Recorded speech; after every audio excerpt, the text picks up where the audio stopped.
there, and welcome to another series of daily devotionals. This week, we are going to do something a little different, have some fun with it in the new year. And we are shifting to have the devotions for the next couple of weeks plug into everyday culture and cultural icons or phenomena that are happening, and then relating our faith or seeing the faith in those very familiar stories. So as Pastor Michelle and I were talking about this week's devotions, we settled upon the Marvel Universe. Of course, we've had the Guardian of the Galaxies and the Avengers, and now Spider-Man No Way Home is one of the biggest box office hits of the last 3 years. And so I thought I'd delve in this first devotion with a character who is not a hero. It hasn't that he's done something horrible or horrific, at least not early on. But the things that have been done to him by other human beings have shaped and changed his view of the world and others in it, and turned his viewpoint into a much coarser, darker viewpoint and worldview. And I'm talking about the supervillain Magneto. Magneto didn't always start off bad. When he was a boy in the 1940s, the comics tell us, in Poland, his village is invaded, his parents are executed, and his sister as well. And as he watches them be hurt and then killed, his mutant powers of magnetism come out, and he bends and twists metal as his emotions are torn, for the first time discovering he's not like everyone else.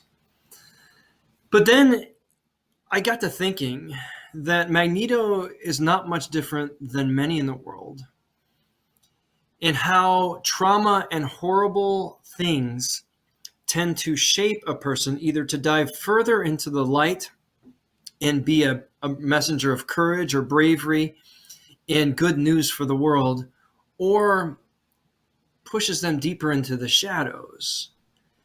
In 1999, I remember for the first time being stunned when I heard the news reports of Eric Harris and Dylan Klebold going into their Columbine High School and shooting 12 other students, killing them and one of their teachers.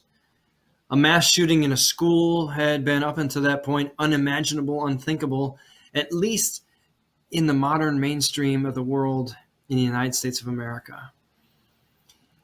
And reports came out about these kids and how they had been treated or bullied, and then some of the dark things that came out about them. And I got to thinking about what happens to a person when they suffer something horrific or awful. The survivors of those shootings that once felt safe, and now everything seems up for grabs and vulnerable. I think about the young woman who was raped, and the story of the Stanford swim team, and this kid who had all kinds of family wealth and name recognition behind him, and the way that this young woman, who was unconscious when he raped her, was portrayed in the media as somehow having it coming.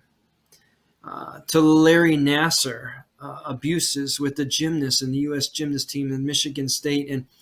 And what happens to a person? Or we could go with Spotlight in Boston and the big Boston Globe story about the priests who were abusing their power and being predators of children, and the abuses that happened and continued to happen. And when those traumatic, horrible things, the darkest or ugliest things of humanity happen, and sometimes affect us, we say, how can this happen in this world? How can one person do this to another?